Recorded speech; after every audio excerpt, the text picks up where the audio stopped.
কি জানেন ইসলামের দৃষ্টিতে একজন মুসলমান কেমন হওয়া উচিত? কি জানেন আল্লাহর কাছে সবচেয়ে প্রিয় বান্দা কারা? তাহলে চলুন আজকে এই বিষয়টি জেনে আসা যাক। আসসালামু আলাইকুম ওয়া রাহমাতুল্লাহি ওয়া বারাকাতুহু। নবী করিম সাল্লাল্লাহু আলাইহি ওয়াসাল্লাম বলেছেন, খায়রুন নাসি আনফাহুম লিন-নাস। সে মানুষের সবচেয়ে বেশি উত্তম যে মানুষের জন্য সবচেয়ে বেশি উপকারী। এই হাদিসকে উপেক্ষা করে একজন সুষ্ঠু মুসলমান হওয়ার ক্ষেত্রে কিছু গুণ রয়েছে। তো সেই গুণগুলো হলো সত্যবাদী হওয়া, অর্থাৎ মিথ্যার আশ্রয় না নেওয়া, মানুষকে সাহায্য করা, যে কাউকেই সর্বাবস্থায় ক্ষমা করে দেওয়ার চেষ্টা করা।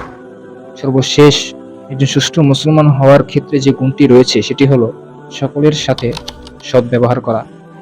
এখন আমাদেরকে মনে রাখতে হবে, ইসলামের দৃষ্টিতে এটাই সবচেয়ে বড় শিক্ষা, একজন ভালো মানুষ হওয়া।